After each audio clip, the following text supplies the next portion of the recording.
ವಿದ್ಯಾ ವಿಜಯ್ ಅಭಿನಯದ ಬೇಬೋ ಚಿತ್ರಕ್ಕೆ ಬಂಡೆ ಮಹಾಕಾಳಿ ದೇವಸ್ಥಾನದಲ್ಲಿ ಚಾಲನೆ. ಪ್ರಯತ್ನ ಮಾಡಿದ್ರೆ ಯಾವುದೂ ಅಸಾಧ್ಯವಲ್ಲ ಎಂದು ಸಾರುವ ಚಿತ್ರ. ಈ ಹಿಂದೆ ಯುದ್ಧ ಮತ್ತು ಸ್ವಾತಂತ್ರ್ಯ ಸೇರಿದಂತೆ ಕೆಲವು ಚಿತ್ರಗಳಲ್ಲಿ ನಟಿಸಿದ್ದ ವಿದ್ಯಾ ಈಗ ಒಂದು ಸಣ್ಣ ಗ್ಯಾಪ್ನ ನಂತರ ನಾಯಕಿಯಾಗಿ ನಟಿಸುತ್ತಿದ್ದಾರೆ. ವಿದ್ಯಾ ಸದ್ಯ ಬೇಬೋ ಎಂಬ ಚಿತ್ರದಲ್ಲಿ ನಟಿಸುತ್ತಿದ್ದು, ಈ ಚಿತ್ರದ ಮುಹೂರ್ತ ಇತ್ತೀಚೆಗೆ ಶ್ರೀ ಬಂಡೆ ಮಹಾಕಾಳಿ ದೇವಸ್ಥಾನದಲ್ಲಿ ನೆರವೇರಿದೆ. ಉಪೇಂದ್ರ ಅವರ ಅಣ್ಣನ ಮಗ ನಿರಂಜನ್, ಕರ್ನಾಟಕ ಚಲನಚಿತ್ರ ವಾಣಿಜ್ಯ ಮಂಡಳಿ ಅಧ್ಯಕ್ಷ ಬಾಮ ಹರೀಶ್, ನಟ ಕೌಶಿಕ್, ಅನಂತು ಮುಂತಾದ ಗಣ್ಯರು ಈ ಚಿತ್ರದ ಮುಹೂರ್ತ ಸಮಾರಂಭದಲ್ಲಿ ಉಪಸ್ಥಿತರಿದ್ದರು. ಬೇಬೋ ಚಿತ್ರಕ್ಕೆ "ಆದ್ರೆ ಇವಳು ಕರೀನಾ ಅಲ್ಲ" ಎಂಬ ಅಡಿಬರಹವಿದ್ದು, ಈ ಚಿತ್ರವನ್ನ ಜಯ ಹರಿಪ್ರಸಾದ್ ನಿರ್ದೇಶನ ಮಾಡುತ್ತಿದ್ದಾರೆ. ಚಿತ್ರವನ್ನ ವಿಕೆ ಕಂಬೈನ್ಸ್ ಬ್ಯಾನರ್ನ ಅಡಿ ವಿದ್ಯಾ ಅವರ ಸಂಬಂಧಿಕರಾದ ಸಂತೋಷ್ ವಿಜಯ್ ಮತ್ತು ಸುಪ್ರೀತ್ ವಿಜಯ್ ನಿರ್ಮಾಣ ಮಾಡುತ್ತಿದ್ದಾರೆ.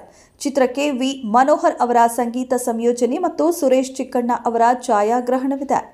ಈ ಚಿತ್ರದ ಕುರಿತು ಮಾತನಾಡುವ ನಾಯಕಿ ವಿದ್ಯಾ, ಸಾಮಾನ್ಯವಾಗಿ ಮನುಷ್ಯ ದಪ್ಪವಾಗಿದ್ದರೆ ಆತನನ್ನ ಸಮಾಜ ದೂರ ಇಟ್ಟುಬಿಡುತ್ತೆ, ಅವರಿಂದ ಏನೂ ಕೆಲಸವಾಗುವುದಿಲ್ಲ ಎಂಬ ನಿರ್ಧಾರಕ್ಕೆ ಬಂದು ಬಿಡ್ತಾರೆ. ಈ ಚಿತ್ರದಲ್ಲಿ ನಾನು ಕ್ಲಾಸಿಕಲ್ ಡ್ಯಾನ್ಸರ್ ಆಗಿ ಕಾಣಿಸಿಕೊಳ್ಳುತ್ತಿದ್ದೇನೆ.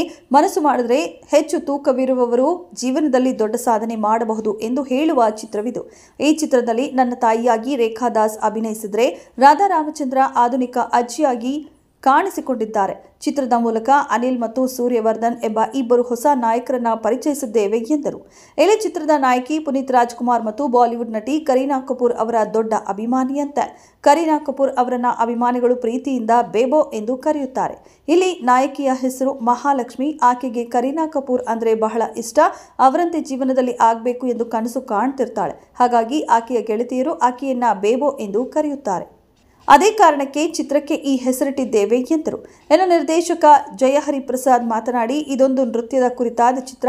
ದಪ್ಪ ಇರುವ ವ್ಯಕ್ತಿಯೊಬ್ಬರು ನೃತ್ಯದಲ್ಲಿ ದೊಡ್ಡ ಸಾಧನೆ ಮಾಡುವ ಕತೆ ಇರುವ ಚಿತ್ರ. ಈ ಚಿತ್ರದ ಮೂಲಕ ನಾವು ಪ್ರಯತ್ನ ಮಾಡಿದ್ರೆ ಯಾವುದೂ ಅಸಾಧ್ಯವಲ್ಲ ಎಂದು ಹೇಳುವ ಪ್ರಯತ್ನ ಮಾಡುತ್ತಿದ್ದೇವೆ ಎಂದರು. ತಾಯಿ ಪಾತ್ರದಲ್ಲಿ ಕಾಣಿಸಿಕೊಳ್ಳಿರುವ ನಟಿ ರೇಖಾ ದಾಸ್ ಮಾತನಾಡಿ, ನಾನು ಮತ್ತು ವಿದ್ಯಾ ಈ ಹಿಂದೆ ನಾಗಾಭರಣ ಎಂಬ ಚಿತ್ರದಲ್ಲಿ ಒಟ್ಟಿಗೆ ನಟಿಸಿದ್ದೇವೆ. ಈಗ ಈ ಚಿತ್ರದಲ್ಲಿ ಅವರ ತಾಯಿಯಾಗಿ ಕಾಣಿಸಿಕೊಳ್ಳುತ್ತಿದ್ದೇನೆ. ಈ ಚಿತ್ರದಲ್ಲಿ ನನಗೊಂದು ಅದ್ಭುತವಾದ ಪಾತ್ರವಿದೆ. ಹಲವು ಚಿತ್ರಗಳಲ್ಲಿ ಕಾಮಿಡಿ ಪಾತ್ರಗಳಲ್ಲಿ ಕಾಣಿಸಿಕೊಂಡಿದ್ದೇನೆ. ಆದರೆ ಇಲ್ಲಿ ತನ್ನ ಮಗಳು ಯಾರಿಗೂ ಕಡಿಮೆ ಇಲ್ಲ ಎಂದು ಪ್ರೀತಿಸುವ ತಾಯಿಯ ಪಾತ್ರ ಸಿಕ್ಕಿದೆ ಎಂದರು. ಬೇಬೋ ಚಿತ್ರಕ್ಕೆ ಬೆಂಗಳೂರಿನಲ್ಲಿ ಬಹುತೇಕ ಚಿತ್ರೀಕರಣ ನಡೆಯಲಿದ್ದು, ಚಿಕ್ಕಮಗಳೂರಿನಲ್ಲಿ ಒಂದು ಹಾಡಿನ ಚಿತ್ರೀಕರಣ ನಡೆಯಲಿದೆಯಂತೆ. ಕ್ಲೈಮ್ಯಾಕ್ಸ್ನಲ್ಲಿ ಬರುವ ನೃತ್ಯ ಸ್ಪರ್ಧೆಯಲ್ಲಿ ಶಶಿಕುಮಾರ್, ಮಾಲಾಶ್ರೀ, ವಿನೋದ್ ರಾಜ್ ಮುಂತಾದವರು ಅತಿಥಿಗಳಾಗಿ ಕಾಣಿಸಿಕೊಳ್ಳುವ ಸಾಧ್ಯತೆ ಇದೆ ಎಂದು ವಿದ್ಯಾ ತಿಳಿಸಿದ್ದಾರೆ. ಇದೆಷ್ಟು ಈ ಹೊತ್ತಿನ ಸುದ್ದಿ. ಮತ್ತಷ್ಟು ಸುದ್ದಿಗಳಿಗಾಗಿ ನೋಡ್ತಾ ಇರಿ ಸಿರಿ ಟಿವಿ.